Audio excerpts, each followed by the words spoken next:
Shama harka fuunee daawwattoota keenyaa kun daawwachaatti kan jirtan July 4th yookiis immoo guyyaa walabummaa Ameerikaa bu'uura godhachuudhaan waldaa hawaasa Oromoodhaan qophaa'ee magaalaa Lakkuurraa kan isiniif darbu gama Oromoo Diyaaspooraa miidiyaadhaan sagantaa kana immoo isin biraan gaatti kan jiru anitichaa guddataati gama ogummaaf teknikaan kan waliin jiru immoo Tafarii Adareedha Awaash Awutoorraa yookiis immoo Tafarii Adaree YouTube irraa jechuudha haga xumuraatti waliin ta'aa jenna qophii keenya gama Keelii Reediyoo 101 qabxii 7 haaluma wal fakkaatuun chaanaalii 16ffaan nu hordofaatti kan jirtani akkuma argitanii Oromiyaa xiqqoo akka jennu namoota baay'ee iddoo kanatti argina namoonni iddoo kanatti argaman immoo waan Oromoof Oromummaa dhaadessanii yookiis immoo beeksan baay'ee waan maalummaaf eenyummaa Oromummaa calaqqisiisan baay'ee naannoo kanatti argina kana qofa illee otoo hin taane weelluun weellisoota Oromoo kutaalee Oromiyaa bal'oo dhiichisni shubbisnii fi sirboonni garagaraa iddoo kanatti kan isaan gaggeeffamaatti jirani nu waliin turaa isiniin jenna namoota adda addaa dubbisuudhaan isin biraan geenya anitichaa guddataati gama teknikaan immoo Tafarii Adareen waliin jira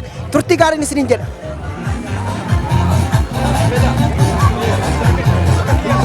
warreen nu caqasaatti jirtanii gama Oromoo Diyaaspooraas ta'ee miidiyaalee Oromoon qabu kamirratti yoo darbuu danda'u sagantaa kana asitti kan agartan Dr. Maatiyaas iddoo kanatti argina maal akka inni hojjetu hin beeknu mee nutti maga waan biyyaa qabnu faana adda addaa isheen kun garuu bittillee fakkaatti maal hojjechaa bargarii waannaa bargarii jechuun foon daakuu tolfame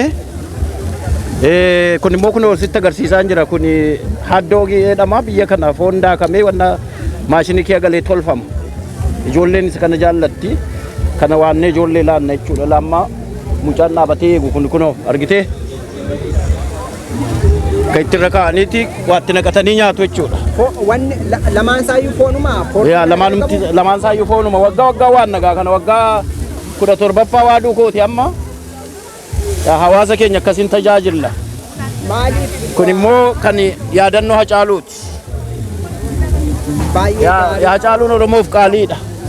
Tole, mee Dooktar iddoo kanatti akkuma xiqqaasti waggaa dheeraadhaaf kanatti iddoo kanatti foon kana uummata bal'aa magaalaa Lakkuu keessa jiru waaddee nyaachistu. Mee isa kanaan maaltu si kakaase yogguu asiitii anumtuu waggaa jaatti kan hin argu yeroo hunda nasiisii argaa dafqiteetti akkuma arginu kanaa kunoo akkamitti waan kanatti godhachuu dandeessa? Tajaajila kun hawaasuma kiyya tajaajiluudha. Kanaaf waggaa waggaan yoon kana waadee tajaajilee uummata kiyya nyaachisin waan ayyaana kabajanatti hin fakkaatu. Baay'ee gaarii tole. Gaaf gargaarreetuma biyya hambaa keessatti akka ittiin dipireeshinii ofirraa ariin argite walitti dhufnee waliin nyaannee gammanna. Baay'ee gaarii gaaffiidhumaan si gaafadha Dooktar. Guyyaan kun adoolessi 4 akka Ameerikaatti guyyaa walabummaa isaanii itti kabajanidha. Oromoon immoo isa kanas bifa addaadhaan yaadata. Gariin Oromoo kaawwan bilisoomne kan jedhullee akkuma jirutti ta'e haa ta'u Oromoon akkaataa kanatti gamtoomee tokkummaadhaan handhuura Oromiyaa magaalaa Finfinneetti akka kabajatuudhaaf maal dhaamtame? Yaa dhugaadhaan guyyaa bilisummaa Ameerikaati nummoo biyya bilisoome kana keessa jirra. Biyya keenya lammaffaadha. So tokkoffaa guyyaa Oromooti walitti dhufnee ayyaana kana waliin kabajna. Lammaffaa immoo nullee waa'een bilisummaa kun nutti dhaga'amaa jira jechuudha. Inshallah gaaf tokkochee numa qaqqabna fagoorraa hin jirru. Ulfaadhu galatoon. Ayyee. Doolessa afur guyyaa walabummaa Ameerikaa bifa kanaan kan isaan kabajaatti jiranii iddoo kanaa isin daawwachiisneerra namoota foon waadaatti jiranii iddoo kana ammoo pirezidaantii waldaa hawaasa Oromoos ta'ee namoonni hedduun iddoo kanatti argina yooyyaa kadroo Elemoos iddoo kanatti argaa tarii guyyaa kana namoonni keenya akkamitti ilaalu inni kun immoo kutaalee Oromiyaa keessatti akka mudatuuf dhaamsa maalii qabu isaa waliin turtii taasisna leela akkami maal gochaa jirta foon jejaa jirra foonii uummanni akka dhufeetti nyaatee waliin bashannannu foon mummuraa jirra. Muuxannoo kana durumaa qabda moo erga pirezidaantii waldaa hawaasa Oromoo taatee gonfatte laata? Muuxannoo kana ittuma guddanne pirezidaantummaan hojuma nu dabale malee keessaa nafne yeruma hundumaa kun waggaa 20 ol ta'eera kanuma godhaa hawaasa keenya bashannansiisna waggaan jechuudha. Haa ta'u tole guyyaan irraa kuni guyyaa walabummaa Ameerikaati ati immoo Oromoo Ameerikaanii biyya kana jiraattudha waan Oromoof Oromiyaa kana sitti siiqinsaan hordofta haa ta'u mee bilisummaa warra Ameerikaa kana akkamitti yaadatta inni kun osoo Oromiyaa keessatti mudatee yookiis argame akkamitti ilaalta akka argamuuf immoo hundumtuu maal gochuu qaba jettee yaadda?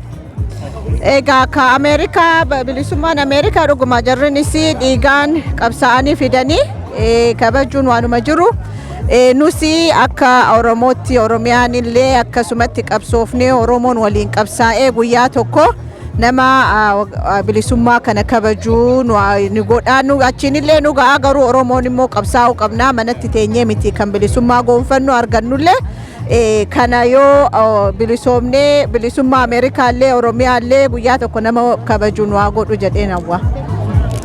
Baay'ee gaarii dhumarratti gaaffiinsi gaafa dhiyoo jiraate ati pirezidaantii waldaa hawaasa Oromooti iddoo kanatti immoo hojiiwwan gama dippiloomaasii wal qabatan wantoota hedduudha kan isin raawwachaatti jirtani haa ta'u malee erga yeroo dhiyoo waan nuyi taajjabaatti jirru marsaalee hawaasummaa irrattis haa ta'u iddoowwan tokko tokkotti hawaasni keenya akka kaleessa eengaddaa si'oominaa yogguu isaan hiriira ba'anii miidhaa uummata Oromoo kana dubbataniin arginu waldaan hawaasa Oromoo garuu isa kana jabinaan itti fufeeti kan jiru gama tiwiitirii dabalatee jechuudha. Caalmaatti iyyuu waan Oromoof Oromiyaan itti aggaamu bilisummaas ta'e walabummaa Oromiyaa dhugoomsuuf Oromoon maal gochuu qaba biyya keessaa biyya bakkeedhaa tokkummaa isaa caalmaa mattuu itiche. Dhugaa keeti namni gaa Oromoon al tokko ho'ee qabbanaa kun garuu sirrii miti maaliif qabsoon keenyaa isa waggaa lamaan kana afiniinsaa turre itti fufuu qaba. Kanammoo gochuuf immoo namni walaboomsine illee bilisoomsine illee Oromoon dararaan nama Oromoo irraa dhaabbachuu qaba hidhaan ajjeechaan dhaabbachuu qaba kana gochuuf immoo namni hundi qooda keessaa fudhachuu qaba waliin dhaabbanne yoo sagalee taane maaliif waggaa lamaan darbe hojjanne bu'aa isaa argineerra. Kanammoo laalaatti namni keenya duubatti deebi'uu hin qabu humna qabnu hundumaan dhiibne kara tokkotti bahuu qabnaa bilisummaan fagoon jirtu Oromoo gadi baa yeroo si waamnu amma kanumarrattu gaafa torbaan dhufuu gaafa Juulaay 8 illee hiriira nagaa qabna kanammoo torban godhuuf deemna waan Tiwiitarii illee kanarratti illee waliin dhaabbanne kara hundumaan qabsoo waliigalteen yoo goone fiixaan ba'uu dandeenya kottaa hin dadhabinaa irratti waliin dadhabneeti kara tokkotti baafnaan jedha. Daawwattoota keenyaa gaaffiif deebii kooduu muruuf dirqama namoota hedduu dubbisuun irra jiraata garuu gaaffii dhumaan si gaafadha pirezidaantii waliin turtii taasisaatti jira waan ta'eef gaaffii baay'ee qabna kanumaaf an gaafadhe mee guyyoota muraasaan booda immoo as Oromiyaa xiqqoo keessatti Osfaanaan waldorgommiin kubbaa miilaa gaggeeffamuudhaaf kan jiru isa kanarratti akka waldaa hawaasa Oromoo irratti warra Osfaanaa faana taatanii keessummoota simachuuf sochiin isin gochaatti jirtan maal fakkaata hagam qophiin maal fakkaata mee hagawwannoo keetti waan nuu kaastu yoo qabaatte leela. Dhugaa akkuma beekamaadha nuti communitiin hawaasni illee Osfaanaan illee walumaan nama uummanni keenya illee yeruma hundumaa qophiidha nama keenya tajaajiluuf illee simachuuf illee akka hawaasaatti illee qophoofnee jirra akka Osfaanaatti illee irratti qophaa'amaa jira namni hundi wal deeggaree keessaayyuu warri Minisootaa jirtanu keessummaa isin irratti dhufu kanaaf akkuma barree akka aadaa keenyatti keessummeessine tokkummaa keenya mul'ifnee sagalee illee uummata keenyaaf taanee akka waliin uummata tajaajilu simannuu isiniin dhaamsa isinii dhaamaa garuu kara keenyaanii qophiima guddaatti jirra ka waggaa darbeerra caalaallee hin ta'a kanaaf kottaa irratti qooda fudhadhaan jedha. Galatoomii ulfaadhu. Ayyee daawwattoota keenyaa namoota hedduudha iddoo kanatti kan argaa jiru isaan keessaa namootuma muraasa isaanii gaafadhee warra kaanitti darba mee isinis foon jajjiyaatti jirtu iddoo kanaadha. Mee dhaamsa gabaabduu akka nuuf dabarsitanii kan hin barbaadu fuuldura keessanitti yookiis afoo keessanitti leelaadhaan biizii gochaan ture. Mee isiniin gaaffimaa muraasan isin gaafadha. Yoo ilaalle Oromoon wantoota gamtaadhaan hirmaatu keessaa inni kun tokko yookiis Juulaay 4 jechuu kooti. Bifuma wal fakkaatuun Oromoon amantaa garagaraas qabaate siyaasaa garagaraas hordofee tokkummaasaa caalmaatti akka cimsuudhaaf dhaamsa maalii dhaamtume? Dhaamsi keenya dhuguma guyyaan irraa kun guyyaa itti Ameerikaan itti bilisummaa isii labsatte nuti wanni guyyaa kana kabajnuuf tokkoffaa Ameerikaa keessa jirra lammaffaa uummanni keenyallee waan kanarraa muuxeffachuu qaba bilisummaan maal akka taate kunuu nama hubachiisa nama bilisummaa qabu walitti dhufee waa godhaa biyya keenya keessatti dhuguma ammaan tana namni keenya akkana walitti dhufee waa godhuu danda'a gaafiidha kanaaf uummata keenya yoo tokko taane burjaaja'uu hin qabnu qabsoon keenya ivintii irratti ta'uu hin qabu taatee irratti qofa ta'uu hin qabu yeruma hundaa'u walitti dhaabbinaan qabsoo keenyatti haa fufnu warri biyya alaa kuni wanni ta'uu dandeenyu sagaleedha qabeenyaan gargaaruudha kanaaf hiriira bahuudha yeroo baay'een akka koree community tanaatitti koree community tanaa wajjin hojjedha yeroo baay'ee yaamna nama keenya namni keenya eventii eeggatee ba'a kuni ta'uu hin qabu yeroo mara nuti bilisoomnee ganaa karaa dheeraan nu eeggata karaa dheeraa san gabaabsuudhaaf immoo uummanni Oromoo waliin tahee kan alaa kan keessaa qabsaa'uu qabaan jaa eventii irratti hin daawina obboleeyyan keenya duudhi hadhaa waan guddaa as deemaa jira minisootaan kan beeytanii isinii qopheennee jirra kottaa dhihaadhaa qabsoo teessan cinaallee dhaabbadhaan jaa. Haa ta'u ulfaadhaa daawwattoota keenya warra yeloo muuvimentii nan deebi'a isa dura garuu iddoo kanatti girmaatu waa lagaatti jira mee girmaa faana xiqqoo isheen turtii taasisaa girmaan egaa waldaa hawaasa Oromoo keessatti yeroo dheeraadhaaf eventii kana qindeessuu irratti uummata sirbi gochuu irratti kan inni hojjechaatti jiru girmaa maal gochaa jirta? Foon kana marinee goraa jira warra hodduuf kennuudhaaf. Maal itti dabalaa jirta? Waan argitee qamamii barbaachisu hunda asii qabna. Namoonni kunneen naa jaja'aa jiru ani akkanatti qamamii kana wal keessa makee wal keessa laaqee warra hodduutti kenna jecha. Isaan waadu saboota. Mee iddoo kanatti yeroo adda addaa community gidduutti argamuudhaan hojiiwwan kana fakkaatan baay'eedha kanatti dadagdu. Mee hojii kanaaf maaltu si kakaase jechuun dhaloonni maalirraa baratatte yaadda? Hojiin kun argitee hojii hawaasaati. Hojii hawaasaa yoo daladdu fedhiidhaan dalaguu qabda. Namni si haa galateeffatuuf hin daladdu. Namni ammootu si haa kafaluuf hin daladdu. Fedhiidhaan daladdaa waan fedhiin daladdu ammootu humna gaariidhaan enerjii qabdu hundaan dalagda. Anis akkasuma dalaganatti fakkaata yeroo dheeraadhaaf akkanatti hojjechaa turre. Hojjechuun keenya ammootu waan nu gammachiisu hawaasni keenya hundinuu wanna akkanaa kanarratti hirmaatee ijoolleen nu duuba dhufanillee wanna akkanaa hojjechuudhaaf akka qophaa'an baay'ee waamicha godhaa fi maaliif nuti yeroo dheeraa tajaajilee jirra namni biroo dhufee tajaajiluu qaba namni biroo akka fakkeenyaaf miseensonni waldaa kanaa boordii urgagana maatii asii foon jajaa jiran namoonni kunniin aduu keessa oolan namoonni biroo nyaateetuma wagguu deemu argina namoonni nu gargaaruu qabu baay'ee barbaachisaadha wal gargaaruun gara biraatiin ammootu akkuma jette dhalaa dhufuudhaaf nu fakkii ta'uu qabna ijoolleen keenya akka nu tajaajilu kanatti isaanillee akka tajaajilan barbaadna fakkeenyaaf ijoollee lama asii qaba ijoolleen lamaanuu tirasha akka guuran timee jira so wanni akkasii baay'ee barbaachisaadha. Haa ta'u guddaa galatoomii ulfaadha. Fayyaa ta'a. Ayyee daawwattoota keenyaa egaa nu caqasaatti kan jirtanii waldaan hawaasa Oromoo asitti sagantaa qopheessedha. Asii lamaanuma isaanii keessaa nama tokkoon gaafadhaa iddoo kanatti kan agartan keessaa yeruma keessumaa waggoota lamaan darban kana ilmaan Oromoo maneedhaa keessatti hidhamanii rakkoof gidaa keessummeessaa turanii warreen uffata keelloo uffatanii gama shamsiyaa oobsiidhaan fincila sana deeggaraa turan keessaa asittan arga muraasa isaanii mee har'oo maarra jirtuu jedheen isaan gaafadha maal jedhu laata fayyine? Ayyee galatoomii siin je'a. Haddallee Juulaay 4dha. Kunis ayyaana Oromoon yeroo dheeraa hoggaa irraa eenyu tokko Oromoon ka amantii addan qoonne tokko ka yaamichan barbaannee guyyaa kana eegaa asii baana daa'imman illee eeddi. So kana gammachuun kun Oromoo community warra boordii bira dhaabanneetiin foonii jajjiinee hawaasa nyaachisuuf deemarra. Akkuma yeroo marattu hawaasa sarbii goonuu itti jirra kaammas. Waan tokko naa kaaste tarii yoo ati naaf deebisuu dandeesse yeroo adda addaa amma namoonni biroo warri Oromoon taane yookiis immoo Oromummaa jibbanii Oromoo kana amantiidhaan kutaadhaan adda qooduu barbaadu. Iddoo kanatti kan agarru immoo kiristaanaa Islaamaa hundumtuu harka tokkoon foon kana cirtaniidha kan waliin nyaachaatti jirtani. Tarii isa kanaa wal qabsiistanii dhaamsa qabdu yoo ta'e fayyine naaf obsa. Wallahi Oromoon tokkummaa isii yeroo biraa caala yeroo ammaan tanaa tokkummaan cimuu qaba jeetiin ibsa. Takkaa nuti Oromoon gosaa fi amantiin addan baane keessaafuu Oromiyaa xiqqoo keessaafuu yeroo ammaan tanaa waan badaa deemu jira. Qabsaawaan ni kufa, qabsoof itti fufa. Namni tokko qabsaawaan tokko hoggaa manaa bahu sabaaf baha. Saniifuu namni kufees qabsoof kufee gandaaf hin kufne.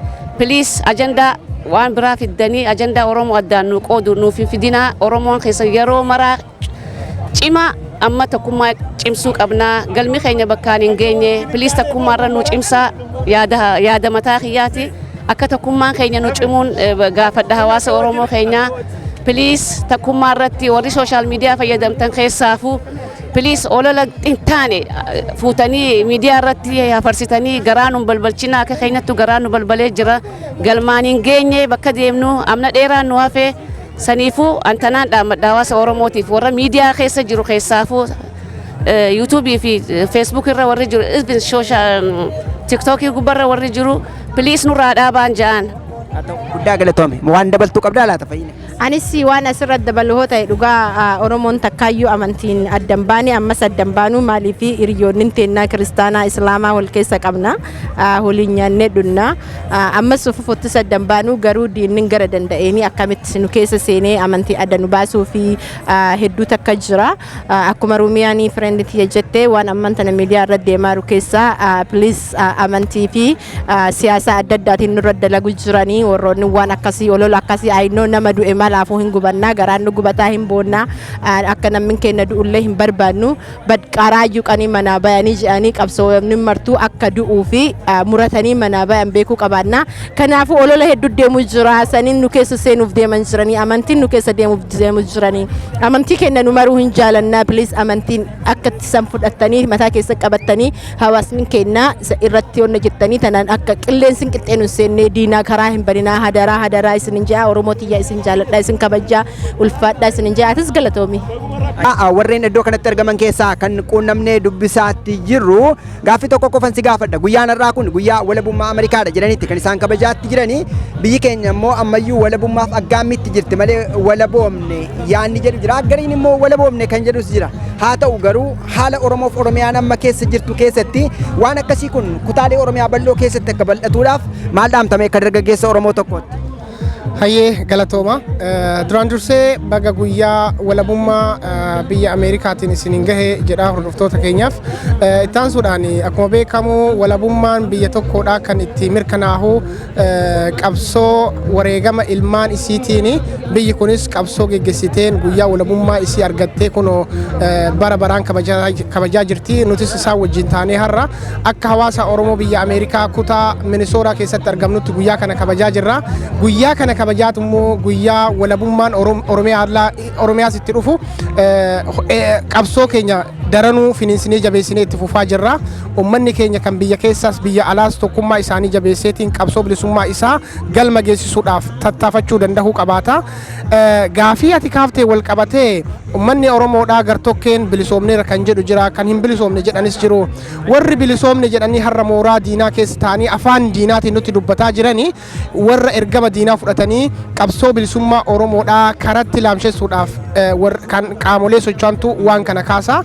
Oromoon har'as gabrummaa hamtuu sirna hamaa jalatti kufeetiin sirna san ofirraa kuffisuudhaaf immoo lolee lolchiisaa jira. Kanaaf ilmaan Oromoodhaa burjaajii tokko malee karaa qabsoo bilisummaa Oromoo fi Oromiyaatti nu geessu haala har'a keessa jirru rakkoo sirni nafxanyaadhaa uummata Oromoo irratti geggeessaa jiru kana keessa bahuudhaa fi tokkummaa keenya jabeessinee keessoo keenya afaan tokkoon qabsoo wal fakkaattu geggeessuudhaan biyya keenya ijaarrachuudhaaf walabummaa Oromiyaatiif haa jabaannee falmannuun ergaa koo isa xumuraati jechuu barbaadaa galatooma. Haa ta'u galatoomi gaaffii tokko qofan si gaafadha. Ati waldaa hawaasa Oromoo keessatti itti gaafatamummaan kee kan dargaggootaati yoo dogongoruu baadde. Mee hagammaatti hojii hojjetameen dargaggoota Oromoo diyaaspooraa biyya bakkee jiran kana gurmeessuudhaan hojiin hojjetame maal fakkaata dhimmoota garaagaraa irratti haaluma wal fakkaatuun immoo dargaggoota asitti humneessuudhaan ijoollee biyyaa akka gargaaran isaa ta'u kaayyoo maalii fi ergama maalii qabdu isin asitti hundaa'uun keessan. Galatoomi duraan dursee akka waldaa hawaasa Oromootitti waldeen hawaasa Oromoodha uummata Oromoo kutaa Ameerikaa kutaa Minisootaa keessatti argaman tajaajiluudhaaf waldaa hundeeffame waldaa kana jalatti immoo dameen dargaggoota shoora olaanaa taphataa dargaggoonni dhaloota egeree biyya kana boru ijaaranii warra hawaasa keenya isa boruutiif guyyaa Oromiyaa egeree ijaaruu keessatti humna haarayaan lafaa dhufaa jiru waan ta'eef humna kana ammoo jajjabeessinee karaa ittiin galma geessisuu dandeenyu irratti ijoollee dargaggoota lafaa dhufaa jiran ijaarree karaa itti hawaasa keenya aadaa saba keenyaa safuu saba keenyaa qabsoo bilisummaa Oromoodhaa maal fakkaatti kan jedhu ijoolleen biyya faranjii keessatti guddatan aadaa saba isaa aadaa fi amantii saba isaanii keessatti akka dagaaganiitiin jabaatan irratti hojjetaa jirra. Haaluma kanaan dargaggoota magaalaa Lakkuu keessatti argaman karaa garaagaraatiin qunnamuudhaan ooyaa akkasuma ammoo qeerroo akkasuma ammoo warra dargaggoota kubbaa miilaa taphatan warra Osfaana wajjin ta'uudhaan hojjetanis walitti gurmeessinee akka isaan hawaasa kanaaf fakkeenya gaarii ta'anii fi ummata kana bakka bu'anii borus egeree biyya tanaa isaan harkatti kufti waan ta'eef akka jabaatanii qabsoo biyya keessaas gargaaran hubannaa yeroodhaa gara yerootitti kennaa fi irratti hojjetaa kan jiru ta'uu isaa gamanumaan akka hubannuu fi ilmaan Oromoodhaa biyya alaa kana keessatti argamtan gara waldaa hawaasa Oromootitti keessaa dargaggoonni waldaa hawaasa Oromootitti dhihaachuudhaan gahee fi dirqama Oromummaadhaa dargaggummaadhaan qabdan akka baatan immoo gamanumaan waamicha isiniif goona. Oromiyaan boruu egereen Oromiyaadhaa boruu dargaggoota har'a qubee generation yookaan immoo dhalattoota qubee jenneetiin waamnuun mirkanoofti waan ta'eef qabsoo gama hundaanuu qabsoo barnootaatiinis qabsoo bilisummaa wareegama aarsaa biyya keessatti dargaggoonni Oromoodhaa kufanii kuffisanii kafalaa jiraniifis utubaa ta'anii duubaan utubuu akka dandahani ilmaan Oromoodhaa dargaggoota biyya alaa kana keessa jiran hundaaf ergaa koo dabarsuu barbaadaa galatoomne. Ulfaadhu ayyee daawwattoota keenyaa keessumaa waldaa hawaasa Oromoo keessatti dipaartimentiin tokko yookiis muummeen tokko dhimma dargaggootaatu jira dhimma dargaggootaa irratti yogguu hundaa'u immoo warreen biyya bakkee jiran kuni carraa barachuus ta'ee carraa hojjechuu qabu yeroo kana keessatti immoo akkamitti dhimma bahuu qabu kan jedhu gaaffii kana kaasee amma immoo iddoo kanatti akka argitanii namoota hedduu argina iddoo kanatti dunkaana yookiis suuqiin dhimmoota Oromoof Oromiyaa ibsan baay'ee argina amma gara nyaataarraa raawwanneerra iddoo kanatti immoo namoota iddoo kana jiranii tajaajila maalii kennaa jirtu maal gurguraa jirtu kaayyoon wanta kana gurgurtanii fi ergamni isaa maalii kan jedhu gaafanna waliin turaan isiniin jedha gama kaameraadhaan kan waliin jiru Tafarii Adareedha Tafarii Adaree immoo as magaalaa Lakkuu keessatti namoonni keenya yoo konkolaataan keessanii dhibee addaa isin jalaa godhatte qunnamuudhaan Awaash Awutoo jechuudhaan afaan dandeessaniin tajaajila argachuu dandeessu sana qofa illee ton taane konkolaataa bitachuu yoo barbaaddanis qunnamuu dandeessuun asumaan dhaamsa kooti kana qofa ton taane dhimmoota cidhaa haaluma wal fakkaatuun dhimmoota eebbaasaa ta'u wantoota garaagaraa irratti Tafarii Adaree qunnamuu dandeessuun isin jedha turtiin keessan waliin haa ta'u. Kisa adoolessa afur guyyaa walabummaa Ameerikaatti kabajan keessa wantoonni argine immoo tokko garee Amaaneedha. Amaanee for Congress kan jedhu isaan keessa iddoo kanatti argamti shamarreen Oromoo tokko maqaa ishee nutti himti isa booda immoo maaliif waan kana namaaf qooddi filannoon Amaanee sadarkaa maaliirra ga'eera nu hordofaa yoo maqaan kee. Maqaan kiyya Bariitee Badhaasooti. Har'a wanni as jirruu fi sababa Amaanee Badhaasoo July 4th anyways Oromoo community wal ga'ii yeroo maraan dhufna. At most especially first Oromo candidate supportii godhuuf as jirra. Early voting in jalqabee jira June 24th and it goes August 9tti votii godhuu hin dandeessu jechuudha. That's the primary. Agammaatti wanti jiru maali filannoon sagalee kennuun jalqabeera yoo jalqabeera ta'e namoonni akkamitti kennuu danda'u asnuuf xalaa aduu keessa. Jalqabee jira early voting location seetii ta'ee jira Roseville keessa Ramsey County Washington County illee keessa hin jira location hin jira isiniif ibsuu dandeenya san kabiraa mootu absentee ballot yoo namni as hin jiraanne request godhuun dandeettanii akka early voting gootan jechuu absentee yoo achi argamuu dadhabdan guyyaa August 9 sanuma. Galatoon ulfaadhu warreen sun maal hojjetu asiidha? Baay'inni isaanii kunniin staffariidha. Kuni campaign organizer Nick jedhama. Isheen mootu field organizer dha isilleen communication director illeen as jira. Communication director keessa. Amma as hin jiru malee hin jira as jira. Ayyee tole ulfaadhu galatoon. Aye, galatooma isinillee.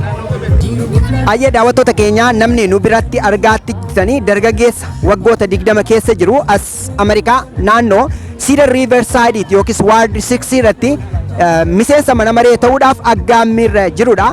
Tiger warquu jedhama. Tiger warquudha kana iddoo kanatti argamu. Mee Tiger maaliif gara aggaammii filannoo kanaatti jalqabe kan jedhuun isa gaafadha. Tarii Tiger egaa afaan Oromoo qulqulleesse hin haasa'u haa ta'u garuu afaanuma Ingiliffaan nutti hima. Tiger, I think you are very new for Oromo medias. I know recently you started a wonderful movement, especially you are running for city council around Ward 6, which is around Cedar and Riverside. Right. So who is Tiger Warku? Can you tell us a little bit? And what's your motive? What inspired you to run as a city council? You are a young guy. How did you come across with that point? Absolutely. Well, Tiger Worku is a community man. Ask anyone who knows me. I am very fond of the young people in our community, and I want to make sure that they're able to achieve whichever dreams they aspire to achieve. I think that there are needs that our community has to have met, and that's why I decided to run for the Minneapolis City Council at this specific moment in time. I'm going to be releasing more of my policies in the coming weeks and months, but right now my main goal is to continue to listen to community, right? Because I don't know it all, but I'm learning quickly.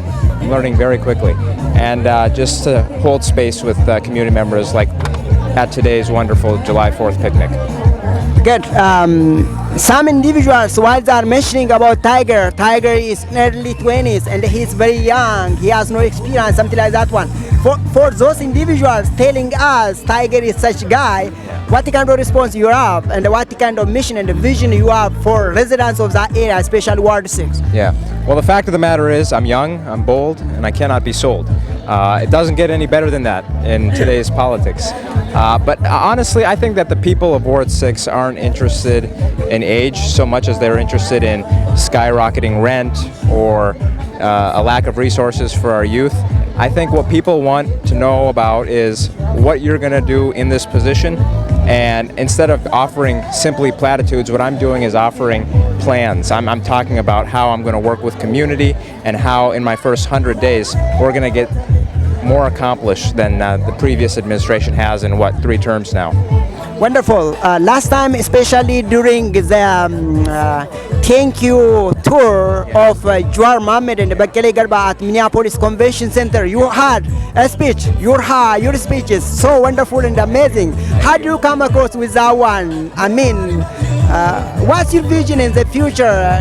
To be like city council and staying there forever, or you have a vision to be something president or something big position? What kind of dream you have? Yeah, well, with regard to the speech, it came from the heart. I said it on the stage and I'll say it again. The values that Jawar Mohammed and Bakele Garba speak of aren't just Oromo values, they're American values as well.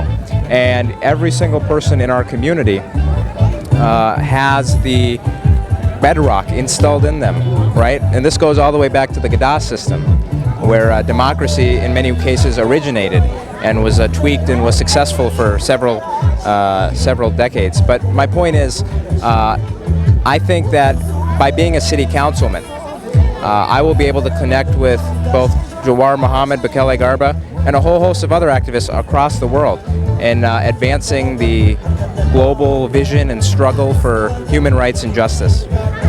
Good. My last question. Of course, you are running for Ward 6 to be a city council.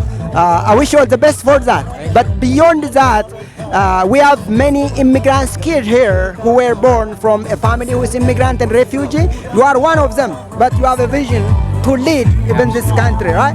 But we have seen some of them even drop out their college level, and some of them even if they are not interested to join college, and they are working in any immigrant job like in a store, something like that one. I'm not undermining that job, but maybe some of us, we may have language barriers, cultural shock, many things, and you ended up in a given something. But those of you born here, you say, I'm bold but I'm not sold. What kind of message you have for youth like you, whether they came from East Africa or anywhere across the globe? Well, listen, I'll admit I had it a lot easier than immigrants, right? As the son of immigrants, I haven't had to go through the same challenges, especially the son of immigrants who were refugees and who immigrated to the United States from, in many cases, a war-torn situation. But what I will say is, one thing that I know about every immigrant family is that they're not invested in stocks, they're not invested in the market, they're not invested even in a home in many cases. What they are invested in is their children. And so their children's dreams become their dreams.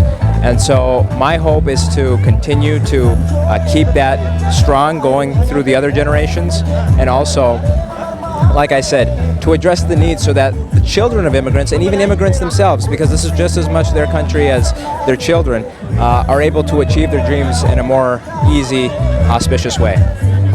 Good. Finally, my last question. You published a given book recently, which was launched a week ago. Can you tell us a little bit about your book and what's the reaction of the people towards your book? Absolutely. So I published my first memoir on June 24th. It's called Mosaic Republic. You can get it online at any major retail store.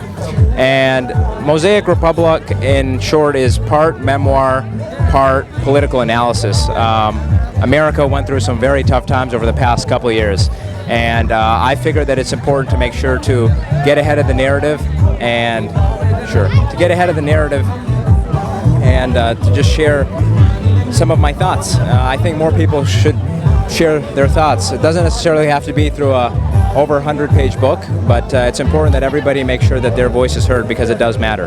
All right, thank you very much. Thank you very much. All right, appreciate it. Enjoy the picnic. All right, thank you, man. Hey, stay around for the fireworks. All right, thank you. Ay daawwattoota keenyaa namni waliin turtii taasisnee Taager Warquu jedhama naannoo Cedar Riverside itti City Council yookiis miseensa mana mareedhaa fi kan inni dorgomaatti jiru ammas egaa namoota iddoo kanatti argine tokko lama dubbisna nuuf kolchaa isiniin jenna. Daawwattoota keenyaa iddoo kanatti kan argitanii DJ Fiqruudha. DJ Fiqruun bakka waldaan hawaasa Oromoo argamutti yeroo baay'ee weelluuwwan garaagaraa dhiyeessuudhaan beekama. DJ dha jechuudha. DJ beekama magaalaa kana namoonni sagantaa adda addaa qabdan DJ Fiqruu waammachuu dandeessu. Maali waan kana godha laata DJ Fiqruu? DJ maal jedhamu jirta? Ama DJ taphachuu jiraas sirboota adda addaa sirbaan afaan Oromootiin qophii kanaa yeroo adda addaa bakka community'n Oromoo argamutti waan kana fakkaatu qopheessita yeroo adda addaadha. Isa kanaan maaltu si kakaase?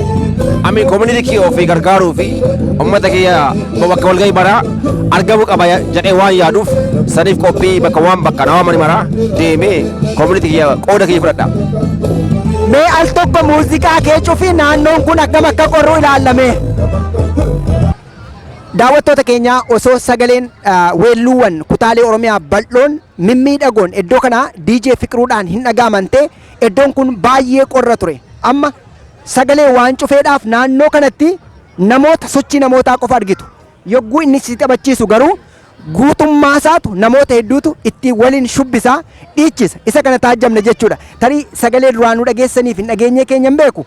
Muuziqaan suni ni banama. Yeroo adda addaa diijonni sirba kutaa tokko qofa dhiyeessu jedhamanii faa komatamu yeroo adda addaa. Ati garuu kutaalee Oromiyaa dhiyeessita yeroo adda addaadha. Tarii namoonni akkasitti komataman yoo jiraataniif DJ Fiqruun kan magaalaa Lakkuu keessatti argamu kun maal dhaama? Kana biratti immoo yeroo adda addaa ammati meeshaa kana hunda baatteeti kana tursuu qofaa kee guurtaa waan tokko tokko guurtaa nama guuruullee si gargaaruullee argattu. Meeshaaleen kun immoo yeroo irraa yerootti update ta'amuu qabu. Tarii dhimma kanarratti waamicha ati ilmaan Oromoo magaalaa Lakkuuf dabarsitu qabdaa laata? Oromoo isin na hubanne malee kana ta'een jiratte waan dhoksaa keematti. No, waa tokko hin jiru galatooma an qophii akkanatti akkanumaatti haa dalagu malee bakka cidhaatti bakka adda addatti naa kafalanii saniif of danda'ee wanna godhaa yaa in ulfaata waan kana labaadhatu fiduuni haa ta'u malee ani of danda'ee godheetiin difee wanna godhaa so hagas bara rakkisu.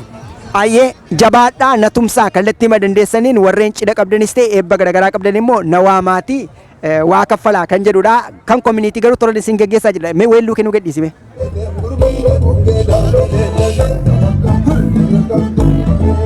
Ay daawwattoota keenyaa egaa namoota iddoo kanatti namoota bohaarsan keessaa tokko kan ta'e DJ Fiqruuti. Turtiin keessan waliin haa ta'u namoota biroo dubbisu.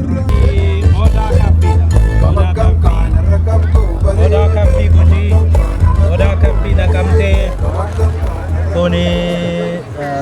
Wallaggaa kun Arsiidha. Checkpoint. Ifama wajjin konkolaataa daajibaan daawwattoota keenya egaa iddoo kanatti kan argamnu barsiisaa Tafarii Nugusee biratti yookiin simbirtuu miidiyaa jechuudha. Simbirtuu miidiyaa irratti waan Oromoof Oromiyaa haasa'uu qofa otoo hin taane daldala keessas hin jira waan Oromoof Oromiyaan qabdu waan muraasa iddoo kana argina. Mee barsiisaa Tafarii faana xiqqoo turtii taasisna kitaabota isaa waliin wal nu barsiisa. Mee kitaabota maal qabda xiqqoo ishee nu barsiisime. Galatoomaa kitaaba waa'ee Oromoo barreeffame baay'ee qabna. Fakkeenyaaf kuni The Oromo and the Christian Kingdom of Ethiopia Profeesar Mahammad Hassaniin kan barreeffamedha. Kun immoo Finfinneen kan keessanii miti warra jedhanii fi deebii kan ta'u bararaa kan jedhu politika waannaa Maggeenyaa kan waa'ee Oromoo Finfinneen an Oromoo ta'uu ibsuudha. Sanaan ala kitaaba Beetaliyeem asiin qabna. Afrikaan laayitiin kan maxxanse jechuudha. Asoosamaa kunootii huursoo qabna. Akkasumas kitaaba anii fi namoonni 12 barreessine Best Mystery Book of 2021 akkasumas badhaasa 5 kan fudhate kitaabni kuni kitaaba 200,000 olitti gurgurame. Kitaabni kunis kan keenya ani waa'ee Oromoon barreesse hunduu kanuma ektiraan kan ektiraa Sumaaleen kan Sumaalee Amaarri kan Amaaraa barreesse kitaaba kana keessa jira ani waa'ee Oromootiin barreesse. Kitaabni kun baay'ee jaalatame. Modern Oromo Dictionary kunoo kanas namoonni dictionary barbaadan bitachuu danda'u. Ijoollee keessaniif immoo afaan Oromoo akka baraniif kunoo namni afaan Oromoo hin beekne afaan Oromoo a guide to speak the language of Ethiopian Oromo people jedha. Akkasumas story Oromoo akkasitti barreessine gurgurra. Fakkeenyaaf kanniisa jaatonuuftuu xiqqeetti akkasumas lukkuu dijjiirtuu xiqqoo akkasumas ijoolleedha. My first afaan Oromoo alphabet kunoo kanas my first book of afaan Oromoo words isaan kana dictionary kuni dictionary medical dictionary dha. Dictionary ijoollees immoo hin qabnaa. Kuni body language afaan Oromootiin kalariifaa kan barsiisanii nagaa akkam kanaa fi kana qabna. Buna iddoo kanatti argina buna teessaati. Bunni odaa kaaffii kunoo buna Wallaggaati kuni naqamteedha. Buna dheedhiidha akaamaanis jira. Kunoo akaamaan isaa isa kanaadha buna Wallaggaa jechuudha. Odaa kaaffii jalatti kun immoo buna Gujiiti. Kunis dheedhiidha. Kun immoo buna akaamaa Arsiiti saampiliidhaaf finnee akaayidha kuni akaayii boqojjii jechuudha. Arsii badda Arsii yookiin Baalee kan dhufeedha. Egaa waan baay'ee qabna asitti kitaaba fi kana qofa qabna malee wayyaa aadaa qabna kunniin jiru hundumtuu iyyuu hin jira. Gaaffii manni si gaafate deebisii Oromiyaa keessa bunni iddoo garaagaraatti kan jiru garuu iddoo kanatti kan argamu buna iddoowwan muraasaa qofadha. Dhiyeessii isaatu hin jiraanne moo maaliif isaan kana qofa dhiyeessuu dandeessan? Buna bakka bu'aadha kan nuti barbaannu. Amma buna dhuguma godinni Oromiyaa buna hin oomishne hin jiru. Akka carraa ta'ee almost godinaalee 22 keessaa 18 buna oomishu. Isaan keessaa garuu kan nuti qabnu 5 iddoo 5 kan dhufanii iddoon 5 suni godinaaleen 5 kuni buna Oromoo hundumaa bakka bu'u jennee yaadna. Garuu bunni 5 kuni teestii garagaraa qabu namni keenya akka baruun barbaannu. Bunni Wallaggaa teestiin isaa buna Jimmaarraa adda. Bunni Jimmaa buna Arsiitirraa adda. Bunni Arsii buna Gujiirraa adda. Bunni Hararis kan Gujiirraa adda. Kanaaf isaan 5 kuni dhandhammina addaa 5 waan qabaniif isaan kana qabanne malee kan biraa buna argachuun salphaadha hin qabna. Iddoo kamiyyuu qonnaan bulaa kamirraayyuu argachuudhaaf dandeettii isaa qabna. Aksesiisaas qabna. Garuu ammatti bakka buunee kan hojjechaa jirru nuti iddoo 5 kanarraa qonnaan bulaa nu ergan irraa fudhanna. Tole gaaffii biroon si gaafadha kitaabarra kan darbe barsiisaa Tafariin yeroo baay'ee waan Oromoof Oromiyaa kanatti siiqinsaan hordofta akka simbirtuu miidiyaattis ta'u mee yoo ilaalle tibba kana marsaalee hawaasummaa irratti waan wal dha'u baay'ee taajjabna jechuun namoota keenya gidduutti waan Oromoon kun akka saba gamtaan qabneef fakkeessu ajandaa magaraagaraa uumamu taajjabna akkayyuu Oromoo tokkootti isa kanarratti maal dhaamta Oromoon Oromummaadhaan wal danda'e akka jiraatuudhaaf fakkeenyaaf iddoo sanatti dura foon nyaachaa turte foon kana namoonni godhanii kiristaana islaamatu walii waan hunda godheetu nyaachaa jira namoonni iddoo kanatti mee Oromoon matumaa tokkummaa isaa jabeessee warra faallaasaa qaanessuudhaan maal gochuu qaba jettee yaadda akkayyuu Oromoo tokkootti dhimmoota garaagaraa qoratta sabate. Egaa tokkummaa ijaaruun baay'ee ulfaataadha actually maaliif waggaa dhibbaa yoo ton ta'in nuumti kan ofirratti hojjanne waggaa 300 oole tokkummaa keenya tokkummaadhaan ni harcaanee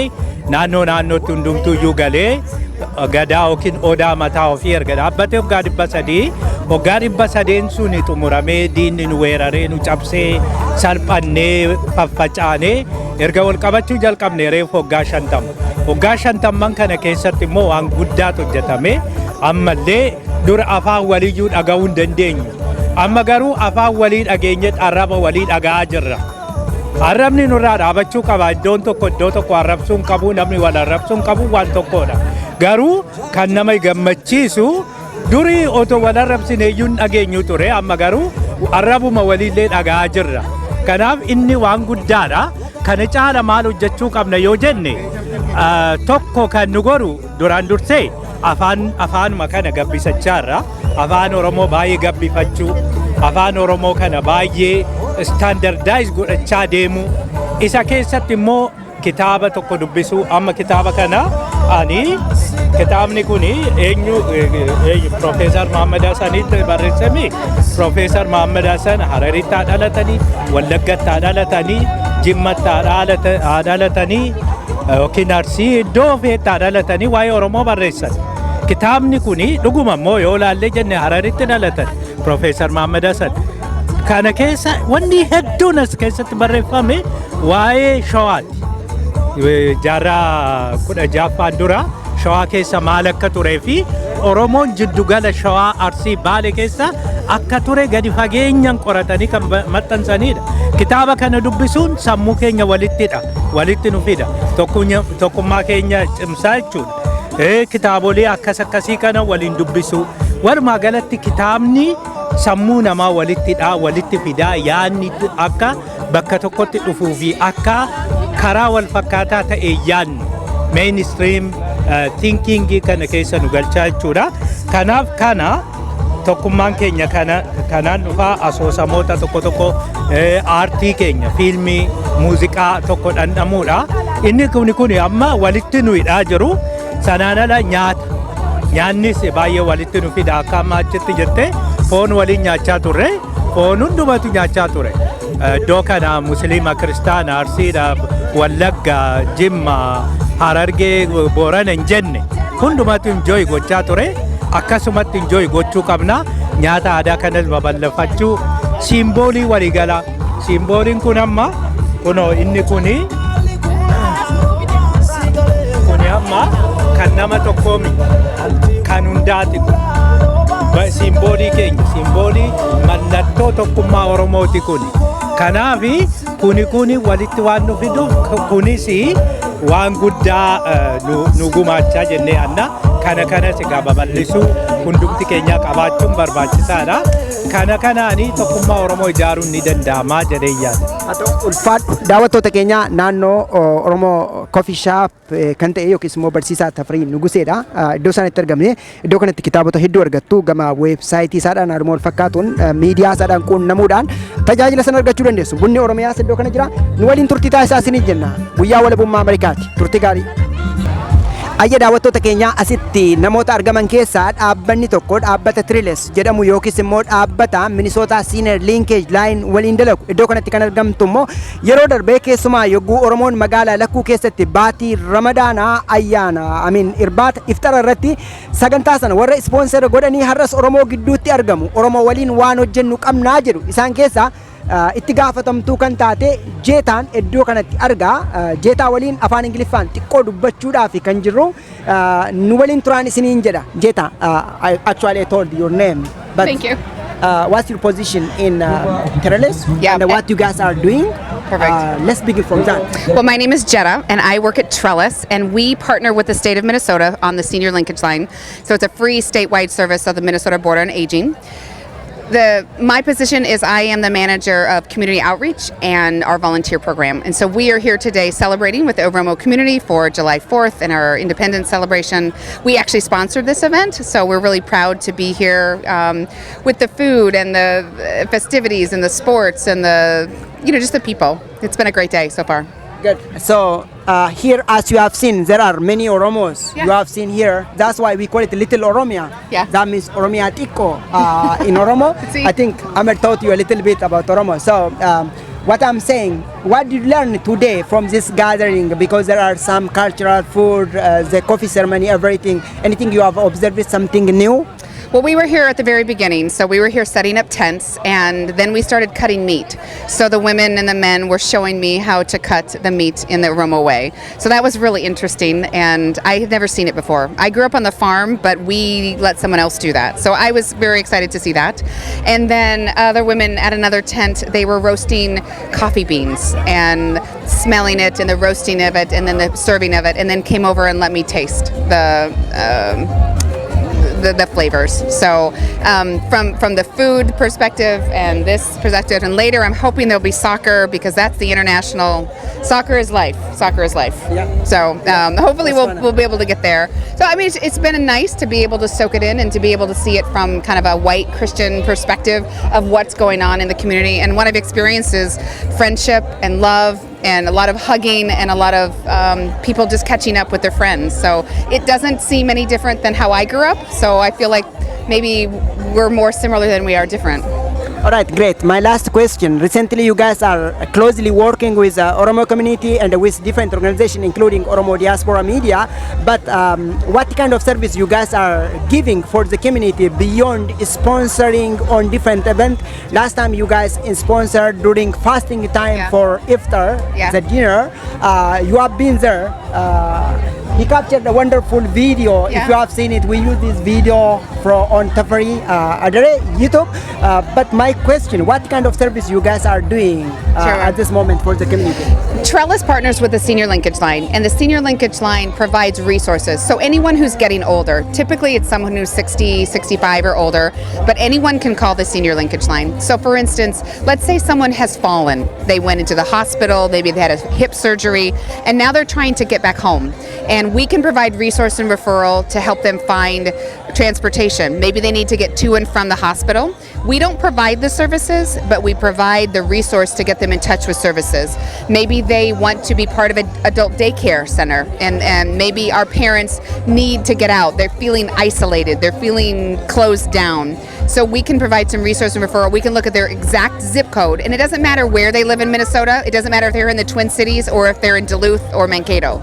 We can do a zip sort and try to figure out, is there an adult daycare center that would be culturally appropriate for them? Maybe someone is getting older and they don't want to clean their house very much. Maybe they don't want to do lawn or something that's really hard for their body to do. We can again do a resource referral and look at different companies, resources in the community that can help them. One of the most important things that we do is around Medicare and health counseling, or Medicare counseling. It's a free service, and because we partner with the state of Minnesota, everything we do is funded by federal and state dollars. So it doesn't cost anyone anything. And the nice thing is we can translate it into Oromia. We can into 140 languages we work with. So if people are feeling like they're stressed about their medical assistance or their medical coverage or Medicare, we can provide some assistance to help them feel a little bit more comfortable about that. Again, we don't provide the services, but we are just a connection and a resource referral network to them. All right, thank you very much. Let me proceed to Ahmed. All right, thank you. Daawwattoota keenya egaa dhaabbata kana waliin kan hojjetu keessaa Ahmedi, akkuma jalqaba irratti sinime immoo dhaabbanni kun yeroo baatii Ramadaanaa keessatti waldaa hawaasa Oromoo ispoonsera gochuudhaan sagantaa irbaataa yookiis iftara qopheessaniiru. Har'a sagantaa kana ispoonsera gochuu isaaniidha kan manaajarri isaanii kaasaatti jirtu. Haaluma wal fakkaatuun Osfaanaallee ispoonsera gootaniidha. Haa ta'u mee maal tajaajila maalii kennitu mee yeroo darbellee afgaaffii taasisneeti kan jirru. Haa ta'u garuu tajaajila akkamii kennitu Ahmed? Duraan dursee galatooma isinin jaa ODM carraa nuu kennuu keessaniif lammaffaan ammas illee uummata daawwattoota ODMin wanni nuti har'aas jirruu fi tajaajila sila warri isseetaa kan nu jiru ummata manguddoodhaaf akkamitti manguddoo teenya ka warra tajaajila kana hin beekne akkamitti tajaajila kana dhaqqabsiisuu dandeenya afaan keenyaan afaan isaan dhagahan hin jenneetti nazirra tajaajilli akkuma beektan akkuma afaan ingilisiitti reefu manaajartiitiin teenya haasofte tajaajilli kennamu waan akka geejjibaa namni barbaadu dakkaa'uu deekera bakka manguddoon sila manguddoo wajji oolanii wal booreessanii arkiteektiin yaada wal bahan bakka akkasii taate waan ammallee choorii fi hoommeekingii wanni jaamu jira mana keessatti wanna gargaaramuu danda'an ammallee waan akka legal assistant seera jechuudha namni yoo legal assistant barbaade kanallee akkamitti ummata keenya kan arkiteektiin gargaaruu dandeenya jenneetiin senior linkage wajji waan partnership wajji taaneef as jirra gargaarsi kun yoo senior linkage irra bahuu baate warra waan kana dalagu jira warra kun immoo akkamitti warra bilbilanii warra kana wajji namtii godhuu danda'an jechuudha fi asirra jechuudha beeksisuun. Haa ta'u guddaa galatoomii ulfaadhu. Galatooma kaa isin illee waan hordofuu keessan galatooma isin jenna. Daawwattoota keenyaa egaa hooggantuu dhaabbata isaa waliin qabxii hedduu kaasne sabateef isuma kana gabaabsee akka nuuf galuu danda'utti nutti mi'amed guddaa galatooma isin jenna. Ayya daawwattoota keenyaa egaa bakka walabummaa Ameerikaatti kabajan Juulaay 4tti namoota hedduudha kan argaatti jiru namoonni waan nyaachuuf dhuguurra darbee waan Oromoof Oromiyaa qabus danuu naannoo kanatti isin daawwachiisaadha kan turre kanaaf qofa osoo hin taane dhaabbileen dhimmoota garaagaraa hojjetanis dubbisaatti kan turre iddoo kanatti immoo namoota boqqolloo waadaatti jiran fa'aa argina. Sanumarraa kaanuu laata maal waadaa jirtu mechumarraa kaanu? Boqqolloo waadaa jirra buna danfisaa jirra. Daadhii qabna booka kan hojjechaa jirra amma. Baay'ee gaarii meegaa namoota hojii adda addoo kanatti dalagan keessaa kan keessanii maaliidhaaf wanta kana gochaatti jirtu bilisa qooddu moo gurgurtu moo maaliifis gurgurtu yoo gurgurtu ta'e? Yaa baay'ee gaaffii bareedaadha galatoomaa isinillee dhuftanii nu ilaaluu keessanitti nuti iddoo kanatti har'a bilisummaa biyya Ameerikaati nutis immoo hawwii bilisummaa waan qabnuufi boqqolloo buna kana gurgurreeti bilisummaa keenyaaf gumaachina gargaarsi kun waboodhaaf deema qabsoo biyya keessa jiru deeggara waan ta'eef kanaaf dhiyeessaa jirra dhuftanii asitti nu arguu keessaniif hedduu galatoomaa isin jenna. Haa ta'u akkuma itti kaaste keessumaa biyyi kun yookiis guyyaan har'aa kun adoolessa 4 yookiis Juulaay 4 walabummaa Ameerikaati. Ameerikaan guyyaatti birmadummaa ishee gonfatte kan isheen kabajju. Oromoon immoo biyya keessatti bilisummaa Oromoodhaaf walabummaa Oromiyaadhaaf aarsaa jajjaboo Oromoon kaffalaatti jira. Isa kana dhugoomsuuf Oromoon akka walii qabaatti biyya keessas haa ta'u biyya bakkee maal osoo godhe gaariidha jettanii yaaddu meessin? Oromoon bilisummaa isaa argachuudhaaf waan bilisummaa isa baasu gochuu qaba. Fakkeenyaaf hidhannoo yoo qabaate hidhannoo yoo gochuu qabu hidhannoodhaan karaa nagaas immoo siyaasaan karaa hundumaa warri biyya keessaas warri biyya alaa jirrus qawwee deemnee lollu garuu waan ittiin lolan hin binna warri biyya keessa jiranis qabsoo isaanii deeggaruudhaaf bilisummaa Ameerikaan argatte argachuudhaaf akka kanatti jabaatanii hojjechuu qabu qabsoo isaanii waboo bira dhaabbachuu qabu. Aarsaa malee bilisummaan akka hin dhufne beekanii nutillee amma aduun nu gubaa jira ibiddi nu gubaa jira garuu gabrummaa caala hin ulfaatu waan ta'eef namni hundumtuu gahee isaa gumaachuu qaba asis biyyaas jechuun barbaada. Galatoomii ulfaadha. Daawwattoota keenyaa egaa iddoo kanatti namoota garaagaraadha kan arginu namootuma argine keessaa namoota muraasa gaafannaa turtiin keessan waliin haa ta'u. Mee iddoo kanatti isin argaa irraa iddoo kanatti waan Oromoof Oromiyaa fakkaatu baay'eedha kan iddoo kanatti argaatti jirru. Mee waan kana irraa xiqqoo ishee nuuf haasa'e. Waan kun egaa silaa faaya Oromoo alaabaa Oromoo fi uffata aadaa Oromoo kan ta'an hunda kana baay'inaatiin gurgurraa finfinnaa biyya namootuma Oromoo ta'antu tolchee qopheessaa isaan irraa fuunee hojjennaa. Alaabaalee kana yeroo dheeraadha kan gurguraas hojjechiisaas adeemsa tokko tokkoofis illee kennaas kennaa addanaan geenye. Amma kun sadarkaa kanatti geenyee homti lafaa alaabaa qofaa ta'ee halluu wayyaa'ee adeemsu tottolee wanta gaggaariitu jira. Yeroo kana goonu namoota biyya keessaa rakkina qaban namoota rakka adeemsa qabsoo kana keessatti waa gargaaru.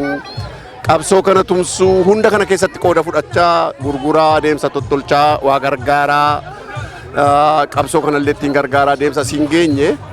Egaa amma waan nuti gurgurru wanti kun hunda gurgurra gaa waan nuti qabnu hedduudha gosa adda addaatiin fedhii namaatiin waan namni barbaade gaafate order goona.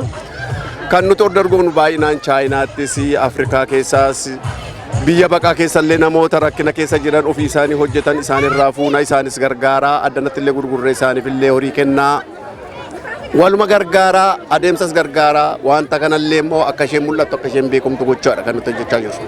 Tole guyyaan kun akka Ameerikaatti guyyaa walabummaa isaanii itti gonfatanii Oromoon immoo har'a kutaalee Oromiyaa bal'oo keessatti waan bilisummaaf walabummaa kana dhugoomsuudhaaf aarsaa jajjaboodha kan inni kaffalaatti jiru. Isa kana dhugoomsuuf immoo namni biyya bakkees ta'ee biyya keessa Oromiyaa keessa jiru gahee mataa isaa qaba. Hundumtuu akka walootti dirqama isaa bahee waan kana immoo ariifachiisee walabummaa kana fiduudhaaf maal osoo godhee gaariidha jettee yaadda akka ilma Oromootti? Walabummaan argamuun humna barbaachisa. Humna qabaachuu qabda, of ijaaruu qabda, ijaaramuu qabda, waan hojjettuu fi waan gootu hunda beekuu qabda. Yoo humnan ijaarratiin bilisummaan hin yaadamu. Humna ijaaraaf immoo namni jalqaba Oromoon ijaaramuu qaba. Akka hawaasaatti, akka siyaasaattis hubannaa walii qabaachuu qaba. Wal hubachuudha qaba. Galiin keenya bilisummaa fi walabummaa Oromiyaati kan jedhu qalbiitiin namni of amansiisuu qaba. Yoo sana of amansiise walabummaan nu barbaachisa, bilisummaan saba keenya barbaachisa yoo jenne of ijaaruu, wal dhagahuu, hubannaa walii kennuu, wal danda'uu. Walii obsuu yoo qabaanne bakka galii kanaa ni geenya. Hanga suni ta'utti almost amma wayyoofneerra haalli baay'ee wayyaadha. Waggaa 5 irraa har'a wayyaa, waggaa 4 irraa har'a wayyaa, waggaa 2-3 irraa har'a wayyaa. Har'a sagalee afuura gaarii, afuura wal dhageettii, afuura wayyaan tokko waan jiruufi fuuldurri keenya ifaa ta'e natti mul'ata anaan. Humna keenya jabeessuu irratti, humna ijaaruu irratti, humni nuti qabnu woboodha. Woboo ijaaruu irratti amma mamiin hin jiru, garaagartummaan hin jiru. Namni Oromoo ta'e woboon gargaarre baay'ee xiqqaadha. Innumtuu dhageetti dhabuu, hubannaa dhabuu irraa kan hafe jibbinsa kan qabu hin jiru. Ammoo isa jibbinsa hin qabnes, isa hubannaa hin qabnes obsumaan harkifnee fidnee akka inni tumsee humna keenya ijaaree galii keenya nu gahummoo dirqama dhaloota isa dammaqee waan ta'uuf dhaloonni ni dammaqe inni waa hubate bilisummaa arge hundi kun irratti hojjechuu qaba. Keessumaa har'a July 4 an Ameerikaa bilisummaadha. Bilisummaan Ameerikaan argattee keessa jiraanni argine waan inni fakkaatu waan inni isaan nu ofirra darbanii nu gargaara waa hedduu argine. Bilisummaan nuti argannus bilisummaa sabaaf biyyaaf uummata jiraataaf hunda ta'u gochuufi muuxannoo Ameerikaa irraa argine kana itti ijiraannee argine kana saba keenyaaf biyya keenyaaf akka inni ta'ullee irratti hojjechuun baay'ee murteessaa ta'uutu natti dhaga'ama. Guddaa galatoomii ulfaadhu. Fayyaa ta'e jiraadhatillee. Tole iddoo kanatti argamtu meeshaalee hedduudha kan isin qabattanii jirtanii. Meeshaaleen kun maaloodha? Kaayyoo maaliidhaa fi meeshaa kana gurguraa? Ayyee galatoomi. Ayyee galatoomi iticha. Kan asitti argamnuuf har'a July 4dha. Kana beettiidhaa fi piroojeektii guddaa ta'u qabannee jirra. Akka taaksi foorsii idila addunyaa yookaan immoo waboo sappoort guruupiitti kun maalidha? Bireesileet 1 million bireesileet 2022 kan jedhu tokko barana kana keessatti akkaataa itti haala addaatiin horii maddisiisuu dandeenyu tokko karoora lafa kaawwanneeti kan irratti deemaa jirru. Kuni maalidha? Bireesileetii maqaa waboo kan jedhuu fi alaabaatiin waan hojjetame waan adda addaa irratti kana gola Oromoon jiru hundumaatti lafa Oromoon jiru hundumaatti akka distribuutii gochuu dandeenyu maalidhaa fi nu akka Oromootti kan nu xiqqoo piraawodiin yookaan immoo kan nu dhaadannu baay'ina keenyaani waan salphaatiin akkam gooneeti waan horii rakasaan inni bitus akka miidhamne nus ammaa oomishu akka riidhanne waan vooluumi guddaatiin gurgurreeti gara miliyoona tokko reezii gochuu dandeenyu akkamitti kan jedhu piroojeektii kana kaawwanneeti jirra. Kunis bireesileetiidha, kiicheen yookaan immoo kan furaatti kaawwatan ID fa'aa kan itti godhatanidha. Sitti agarsiisuu nan danda'a. Kuni bireesileetii waboo kan jedhudha. Kun egaa alaabaa waan kan hojjetame saayizii adda addaatu jira. Kan nama guddaa small, medium, large kan jedhu nama adda addaatiif kan ta'uu danda'udha. Kana biratti dhaasee immoo Oromiyaa maap kan waan hojjetame alaabaatii fi waboo kan jedhuun kan waan ta'e saayidii adda addaatiin Kanaaf kan waan adda addaati kan nu lafa keewwannee jirru kuni daareetti kan waraanaati.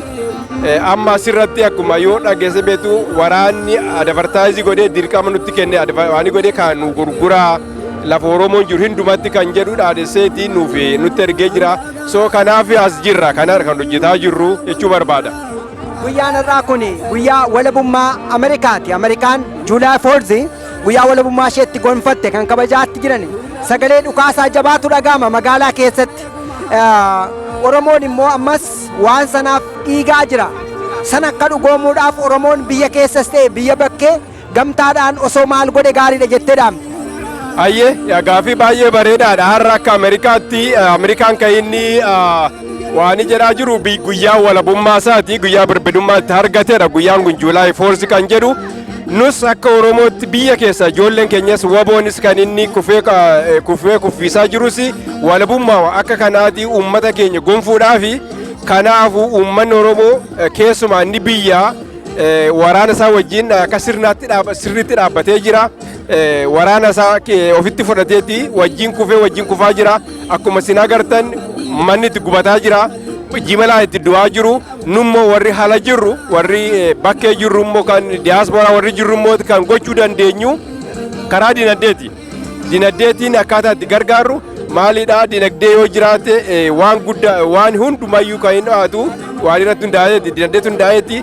Kanaaf akkaataa itti daranuu in millions akkaataa itti waraanni kun karaa dinagdee utubamu irratti kan hin hojjetaa jirtu. Kanaafu uummanni ala jirru kun harka wal qabannee akkuma Ameerikaa akkuma biyyoota walaba bahanii nus walaba keenya waan gochuudha harka wal qabanneeti waraana keenya biraa dhaabbannu karaa hundumaa karaa sagaleetiin karaa miidiyaa adda addaa warri miidiyaa qabas karaa miidiyaa karri barreessuu danda'us barreessuutiin maqaa yookaan immoo hamilee waraana keenyaaf ta'uutiin inni qabeenya qabu qabeenyaattiin akka waraana kana bira dhaabbannu daandiin biraa hin jiru karaa biraa hin jiru maalidhaafi yaalleerra karaa negotiationis haa ta'u maaliinis haa ta'u marsaa adda addaatti yaalleerra kuni warra fakkeenyaaf yeroo dhiyoo kana keessatti biyya kana keessa karaa nagaa biyya kana tasgabbeessuu hin dandeenya nagaa fiduu hin dandeenya waan jedhanitti deddeemaa jira.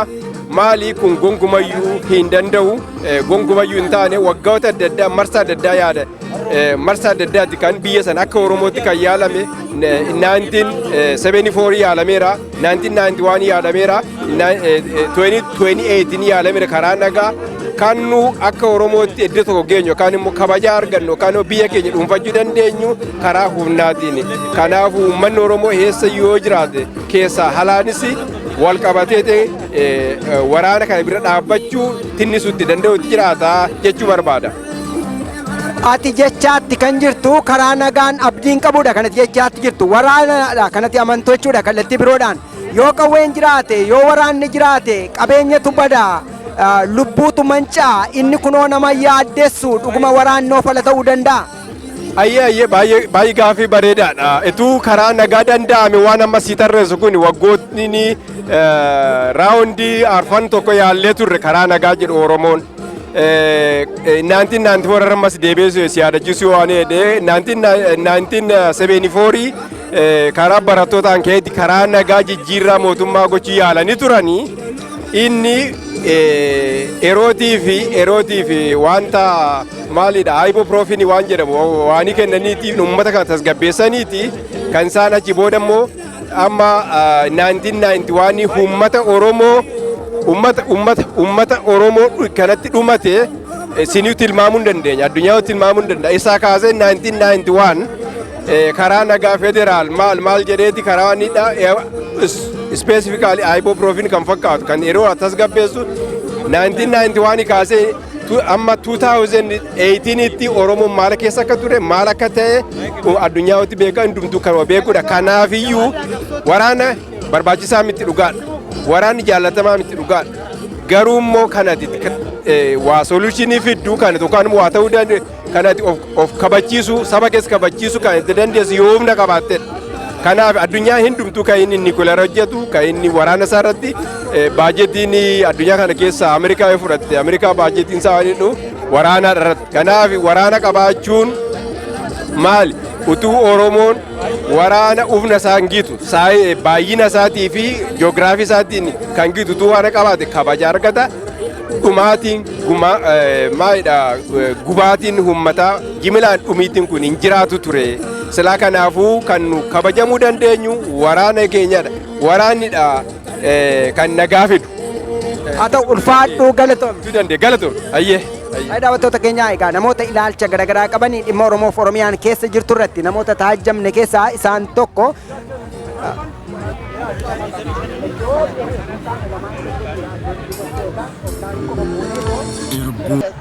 Daawwattoota keenyaa magaalaa Lakkuu keessatti keessumaa guyyaa walabummaa Ameerikaa yookiis immoo Independence Day kan jedhamu kan taasisaa turre asumatti kan raawwannu ta'a. Keessumaa magaalaa Lakkuu Oromiyaa xiqqoo keessatti bakka ilmaan Oromoo danuun argaman keessatti namoonni danuun akkuma argaatti jirtan kana bal'inaan qooda kan isaan fudhatanii isaan kun immoo hordoftoota amantaa waaqeffannaa kiristaanaa akkasuma immoo islaamaa martuu wal ga'uudhaan Oromummaan tokko nu godha kan nuyi waliin qabnu Oromummaadha jechuudhaan wayita isaan waliin nyaachuudhaan waliin taphachuudhaan waliin dhiichisaaf shubbisaa turanidha kan nuyi taajabnu.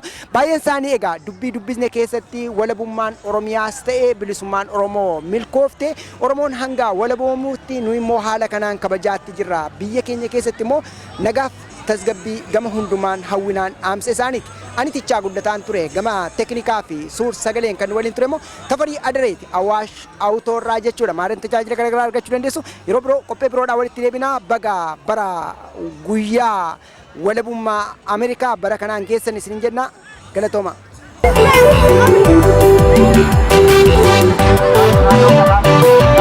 Thank you.